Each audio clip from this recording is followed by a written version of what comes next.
नमस्कार दोस्तों। तो आज हम बात करने वाले एक नए चैप्टर के बारे में जिसका नाम है inheritance and variation. So student, today we will start with the new chapter. The name of the chapter is inheritance and variation. सबसे पहले डिस्कस करते हैं इस चैप्टर के इंट्रोडक्शन के बारे में। जैसा कि आप देख सकते हैं यहाँ पे दो दो वर्ड्स आपको दिखाई दे रहे हैं। पहला है आपका इनहेरिटेंस, दूसरा है आपका वेरिएशन। सबसे पहले दोस्तों इनहेरिटेंस होता क्या है? तो इनहेरिटेंस का मतलब होता है it's a transfer of character. तो basically inheritance means what? A transfer of characters from one generation to the next generation. Okay, तो जो भी हमारे जेनेटिक कैरेक्टर्स होते हैं वही जब कैरेक्टर एक जनरेशन से दूसरे जनरेशन में पास होते हैं उसी को हम कह सकते हैं इनहेरिटेंस। या तो आप इसको ऐसे ही बोल सकते हो, it's a transfer characters from parents to the offspring. Okay, दूसरा टर्म अगर आप देखो दोस्तों तो वो है आपका वेरिएशन। अभी वेरिएशन क्या है? तो बहुत ही सीधा साधा इसका आंसर है। वेरिएशन का मतलब इट्स अ डिफरेंस। तो basically it's a difference that exist between the individuals of same species. Okay, so the difference that exists between the same individuals of same species, or you can say between the siblings. तो जैसे दो भाई बहन हैं या फिर दो भाई या फिर दो बहनें हैं, अब पेरेंट्स तो सेम होते हैं, पेरेंट्स तो बदलते नहीं है, लेकिन उसके बावजूद आप देख सकते हो दो भाई दो बहन या फिर एक बहन एक भाई दोनों एक दूसरे से काफी अलग होते हैं। तो वही जो उनके बीच में डिफरेंस आपको देखने मिलता है उसी को हम क्या कहते हैं?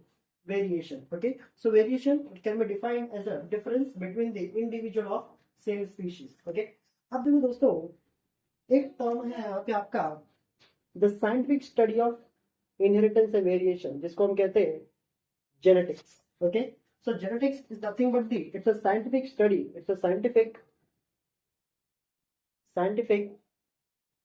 study of inheritance and variation, okay, called genetics. So the scientific study of inheritance and variation called genetics. थोड़ा सा इसके बारे में डिस्कस करते हैं दोस्तों। जेनेटिक्स, तो ये जो टर्म है, this term was given by, so term genetics given by William Bateson. अब फ्रेंड्स, अब आप इसको विलियम बेटसन भी कह सकते हो या फिर बटेसन भी कह सकते हो।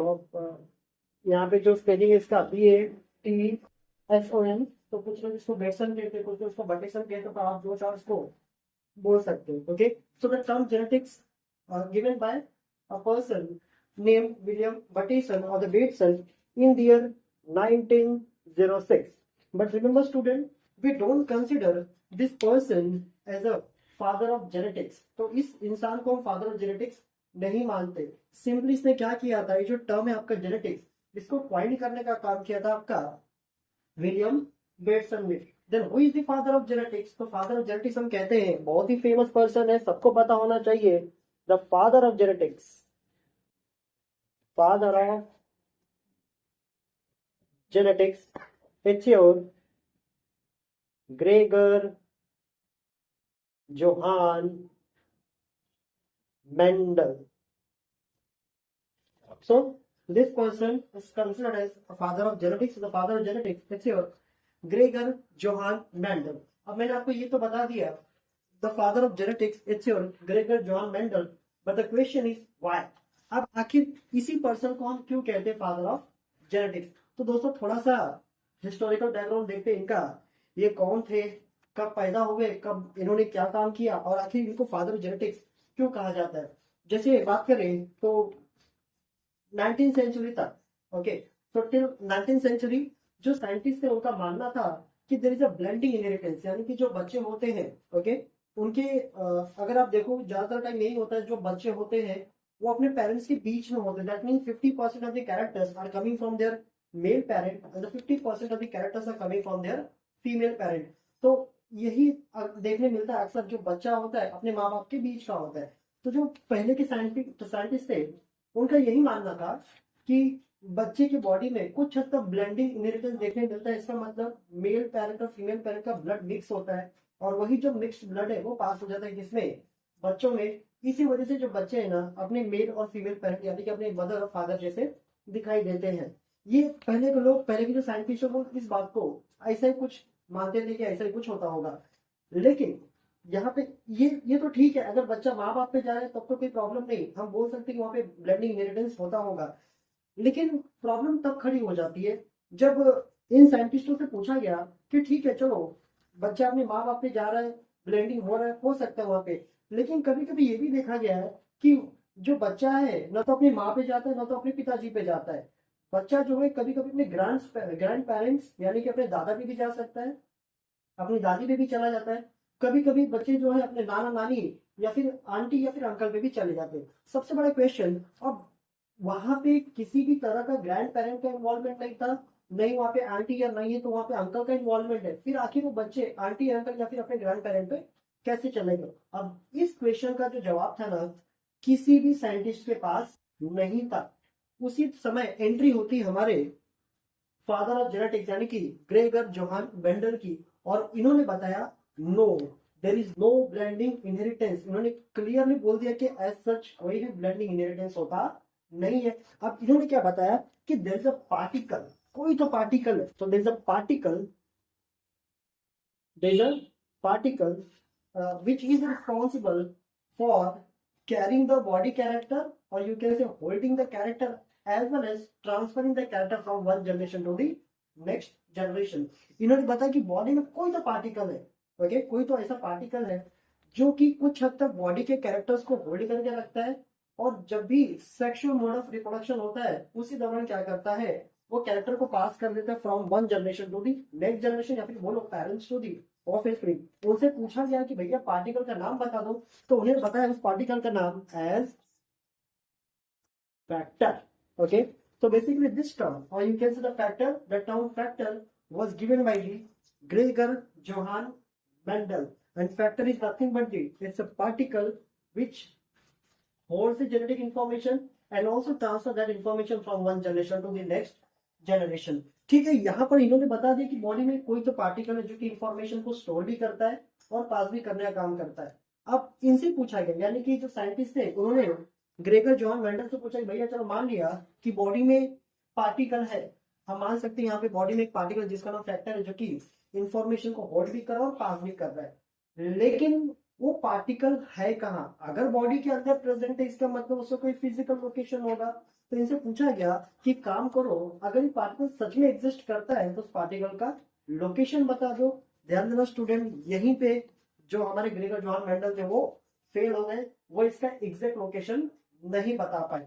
लेकिन हाँ, इन्होंने जो बताया कि there is a particle inside the body, that particle is called factor. और आज हम उसी फैक्टर को एक दूसरे नाम से जानते हैं, उसका नाम है जीन। यानी कि जो इन्होंने बात बोली थी वो परफेक्ट थी, इन्होंने कुछ भी गलत बताया नहीं था। आई होप आपको यहाँ तक समझ में आ गया होगा। अब देखो, ये रीजन नहीं है स्टूडेंट इनको ये बोलने का कि he was the father of genetics. अब इन्होंने जो काम किया ना, इन्होंने जो काम किया वो काम ज्यादा इंपॉर्टेंट था। थोड़ा सा देख लेते इन्होंने क्या काम किया, आई थिंक आपको यहाँ तक चीजें क्लियर हो गई होगी। तो बात करते थोड़ा सा हम इनके हिस्टोरिकल बैकग्राउंड के बारे में, ग्रेगर जॉन मेंडल के बारे में।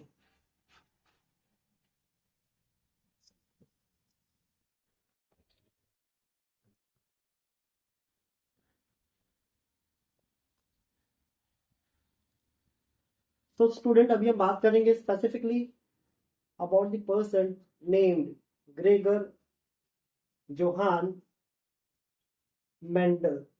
थोड़ा इनके लाइफ हिस्ट्री देख लेते हैं, ये कौन थे, क्या थे, कैसे थे। तो सबसे पहले दोस्तों बात करते हैं कि बर्थ की। तो इनका जो बर्थ था, बर्थ इनका जो बर्थ डेट था, हम डेट की बात करते हैं यहाँ पे, इट वॉज 22 जुलाई 1822। तो काफी प्राचीन आदमी है। इनका जन्म हुआ था 22 जुलाई 1822 में। कहाँ पे? सो प्लेस मोराविया, ये इनके विलेज का नाम है। जिस गांव में पैदा हुए थे उस गांव का नाम था मोराविया। कौन सा कंट्री? तो कंट्री का नाम था दोस्तों ऑस्ट्रिया। ओके, ध्यान देना, ये ऑस्ट्रिया है, ऑस्ट्रेलिया नहीं है।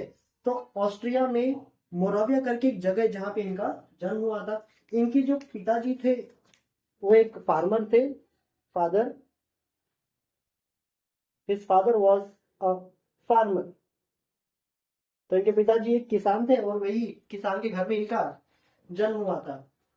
इसके बाद इन्होंने अपना ग्रेजुएशन कंप्लीट किया। So completed graduation. अब ग्रेजुएशन के बाद इन्होंने हायर स्टडीज के लिए he went to the University of Vienna, यानी कि जो ऑस्ट्रिया की कैपिटल सिटी है वियना, वहां की यूनिवर्सिटी में अपना हायर स्टडीज कंप्लीट करने के लिए चले गए। So went to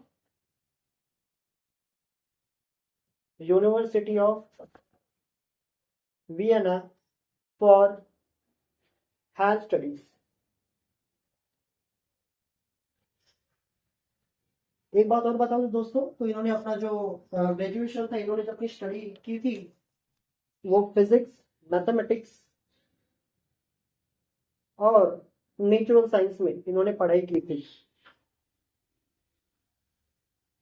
So he completed his education in physics, mathematics and the natural science. आगे बात करें, जब वो अपने घर पे लौटे, यानी कि जब उनका स्टडी कंप्लीट हो गया, वो अपने घर पे आए, when he started working as a, he joined, upon his return he joined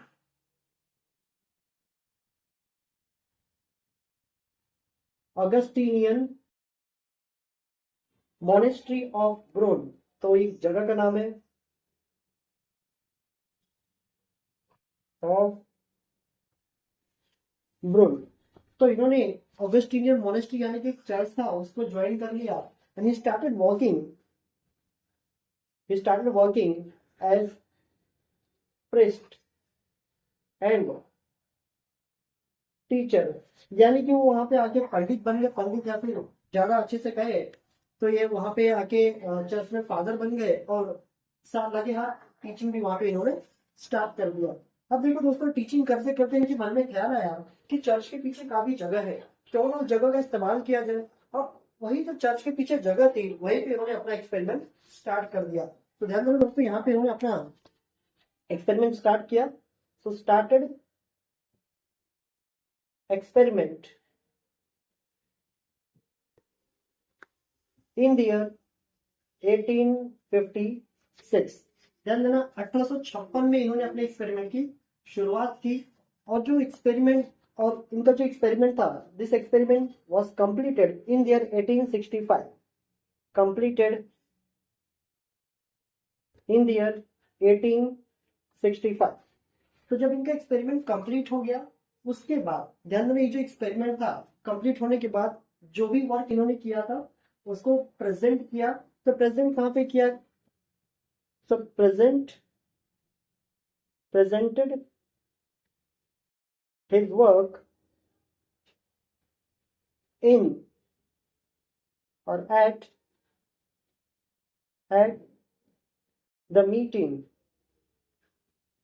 the meeting of natural history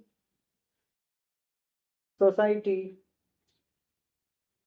of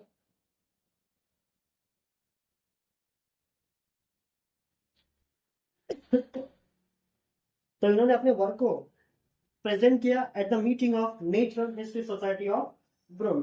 अब जो इन्होंने पेपर प्रेजेंट किया उस पेपर का नाम था, इनका जो प्रेजेंटेशन वर्क था उन्होंने इसका नाम दिया experiments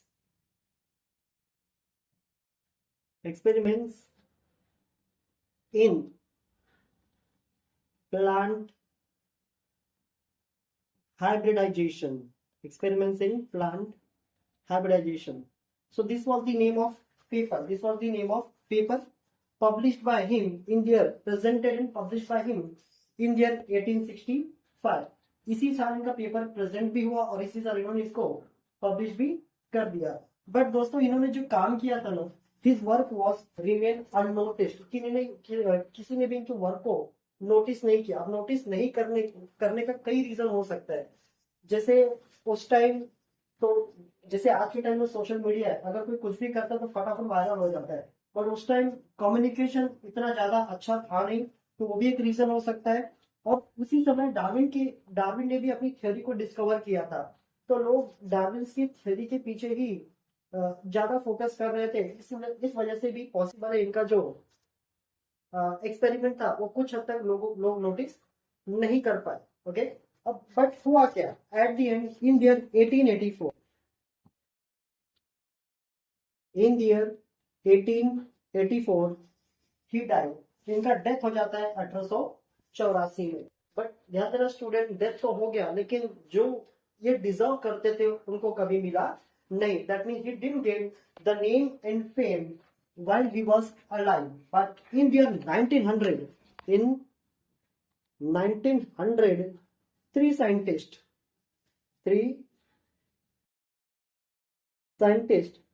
rediscovered the Mendel's work. वापस से इनकी वर्क की रिडिस्कवरी हुई. सो rediscover Mendel's work. ओके, अब वो कौन कौन से साइंटिस्ट थे? तो एक का नाम था आपका एरिक टेशमार्क, दूसरा हुगो डेवराइस, और तीसरे का नाम था आपका कार्ल कोरेन. तो दोस्तों इन्होंने वापस से मेंडल के वर्क को रिडिस्कवर किया and they got the same result. उनको सेम रिजल्ट मिला. उसके बाद साइंटिफिक वर्ल्ड ने रियलाइज किया कि the person Mendel was quite ahead of his time. वो अपने टाइम से कई दूर की सोचता था, और उसके बाद ही इनको टाइटल मिल पाया the father of genetics. I hope आप समझ गए होंगे क्यों हम मेंडल को आज के टाइम में फादर ऑफ जेनेटिक्स कहते. थोड़ा सा रिवाइज करा देता हूँ. He was born on 22 July 1822, place Moravia, Austria. Father एक उनके फार्मर थे. ग्रेजुएशन कंप्लीट किया उसका यूनिवर्सिटी ऑफ वियना से. उन्होंने अपना हायर एजुकेशन किया. उसके बाद जब अपने घर पे लौटे तो उन्होंने एक चर्च ज्वाइन कर लिया. चर्च के पीछे काफी जगह थी, वहीं पे उन्होंने अपना एक्सपेरिमेंट करना स्टार्ट कर दिया. यहाँ पे दोस्तों मैंने आपको एक चीज नहीं बताया. इन्होंने जो अपना एक्सपेरिमेंट किया, ही performed his experiment on garden pea. So this was the material which he selected for his experiment. इसका साइंटिफिक नेम है आपका Pisum sativa. So he selected garden pea, or you can say the Pisum sativa for his famous experiment. तो 1856 में इन्होंने अपना experiment start किया. Experiment complete हो गया 1865 में. उसके बाद इन्होंने जो भी वर्क किया था उसको इन्होंने प्रेजेंट किया at the meeting of Natural History Society of the Brunn under the name Experiments in Plant Hybridization. Finally इनका काम कोई उस समय नोटिस नहीं कर पाया. नोटिस करने का रीजन मैंने आपको बताया, एक तो डार्विन की थ्योरी, दूसरा दोस्तों इन्होंने ना मैथमेटिक्स का भी इस्तेमाल किया था. To explain the concept of biology. इसके लिए लोगों के गले नहीं उतर रहा था कि भाई ऐसा कैसा हो सकता है, बायोलॉजी में आखिर मैथ्स कैसे आ सकता है. तो वो भी एक रीजन था इनके काम का नोटिस नहीं हो पाना उस टाइम. और उसके बाद सन 1900 यानी कि 1900 में तीन साइंटिस्ट वापस से इन्होंने इनके वर्क को रिडिस्कवर किया. कौन कौन से साइंटिस्ट थे? सो एरिक, अब इनका नाम जैसा आपको पढ़ना पढ़ लो, एरिक टेशमार्क, हुगो डेवराइस और कार्ल कोरेन. इन्होंने इनके जो वर्क किया था उसको वापस से रिडिस्कवर किया. और उसके बाद पूरे वर्ल्ड को पता चला कि मेंडल ने कितना ग्रेट काम किया है. एंड फाइनली दिस पर्सन यानी कि जो मेंडल थे उनका नाम पड़ गया. उनको हमने एक टाइटल दे दिया that he will be consider as a father of genetics. तो दोस्तों आज के लेक्चर में बस इतना ही. आशा करता आपको समझ में आया होगा. अब इसके आगे का जो चैप्टर है हम नेक्स्ट लेक्चर में देखेंगे. तब तक के लिए जय हिंद.